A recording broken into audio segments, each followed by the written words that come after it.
This is Mike Massey from Small Dojo Big Profits, and what I want you to do is I want you to stop everything, go grab a drink if you need to, because what you're about to learn in the next 10 minutes could possibly change your life forever. Now, who am I? Once again, I'm Mike Massey.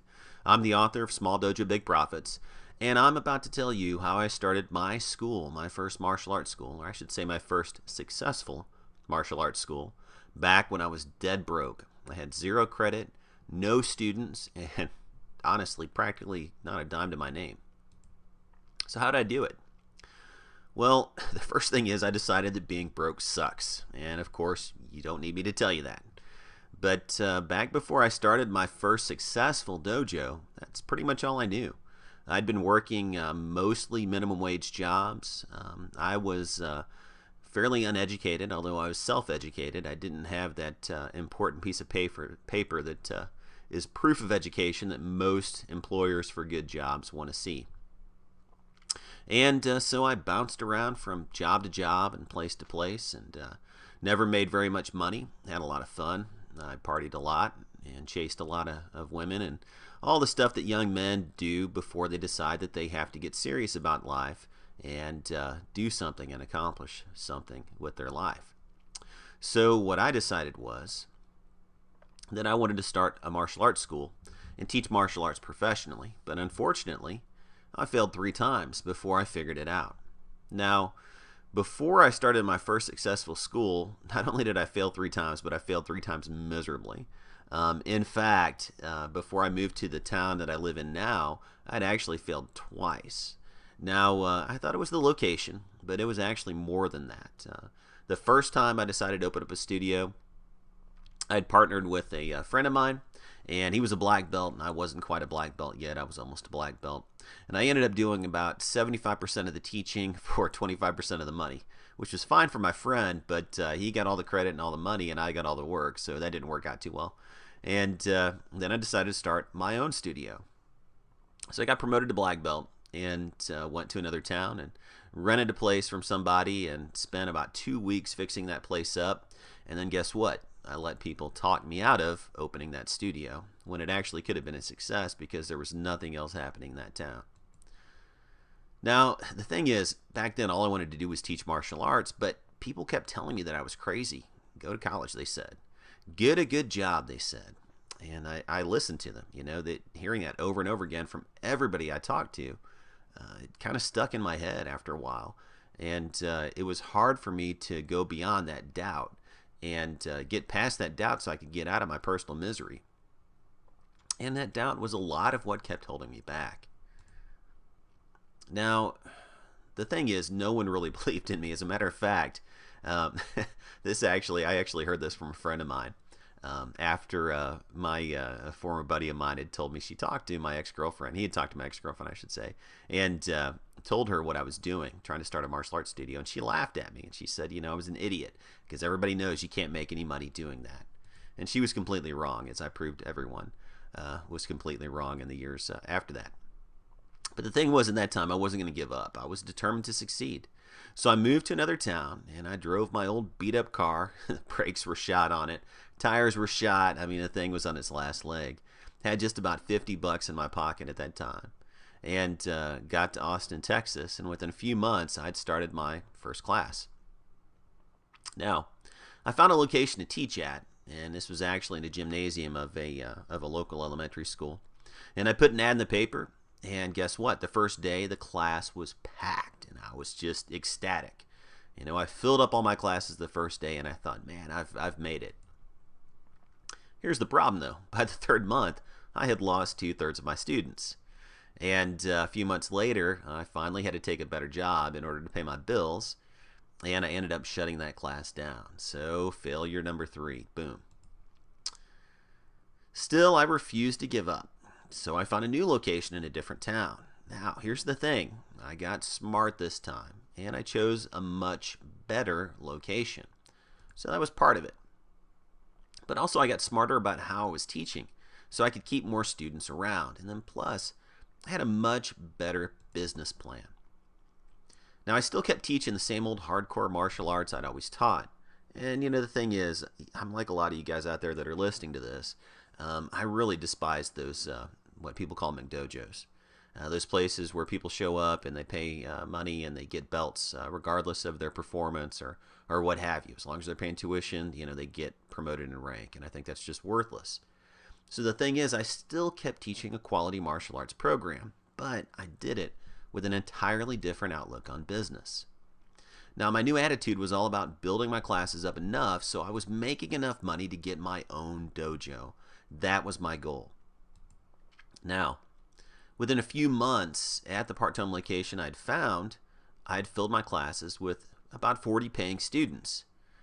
But then, oddly enough, after I was making the rec center a ton of money, paying them a cut of what I was making, they decided that they were going to take the classroom I was teaching in and turn it into a fitness room. And so they took my class slots away, and I was going to be cut back to teaching a few nights a week, 3 nights a week, to only teaching 1 day a week on a Saturday. And I knew that would kill my program, and I'd be back right where I started once again, back to square one. So thankfully I was making just enough money to move into a better location. Not a full-time location, but at least I had the money at that time, the cash flow, in order to be able to find a place that I could rent part-time. So I approached a local gym owner at the gym where I worked out at. He had an unused room off to the side of his facility that he was paying rent on. He wasn't doing anything with. It was about 600 square feet. And the ceiling tiles were falling down. The light fixtures were broken. There were huge holes in the drywall. The carpet was trash. There was trash all over the place. I mean, basically, when they finished out his space, the people that were finishing it out just put all the trash in that room instead of hauling it off. So I spent my own money and my own time, and actually got the parent of one of my students who was a painter to come in, and he helped me with some drywall work and some other things. And we spent about a week, more or less, getting that place ready to open. And I got even more students. And then, boom, disaster strikes again. About 2 months later, the gym owner went bankrupt, and he sold the place to one of his employees. And guess what? The new owner, who was actually a friend of mine, or so I thought, she gave me about 30 days to pack up my things and leave, because she decided she was going to take the room that I invested all my time and my hard-earned money into to fix up. And now that I'd newly renovated it, she was going to turn that into a daycare for the gym. So once again, I was devastated, but undaunted. I was sick by this time of living at the mercy of other people who could just honestly care less about me. And that's kind of one of those hard truths in life that you have to learn when you go into business. And that is, nobody else is going to look out for you. You got to look out for yourself. So I decided to get tough mentally. And I decided I wasn't going to give up. So I started looking for a place of my own to rent. Now the thing is, I knew I couldn't really afford to rent a space by myself just yet. So I had to get smart. I had to get crafty. And so I had to figure out a way where I could afford a place, but on my current budget, which wasn't really to the point where I could afford a full-time space. So what I decided was I needed to cut out all those niceties that maybe other studio owners had in their places, but that I couldn't afford just yet. So I went down a list and I decided what I absolutely had to have in a location, and I eliminated all those things that I didn't need so I could find a place that would suit my needs, but yet that I could afford. Now, after going through that process, that allowed me to get a place that I could afford, and thankfully it was big enough for my needs, and it was actually in a decent location besides. Now, I moved into that place with about 50 students, and by about a year later, more or less, I was trucking along with over 150 students. I mean, I was killing it, basically. Now, finally, I was living my dream of being a full-time martial arts school owner. Now, granted, I had some further setbacks, like sleeping in my dojo office for a month after my roommate skipped out on the rent. That left me in a bind, and I decided I'd rather pay the rent of my dojo than I would in my apartment. So I slept in the dojo office for a month and took showers at the gym. It's kind of payback for when they kicked me out. But you know what? I really, honestly didn't care. I mean, I went through a lot of rough times. Getting that school up and running to where it was really, really, really successful. I really didn't care about those hard times. And here's why. It's because for once in my life, I was calling my own shots.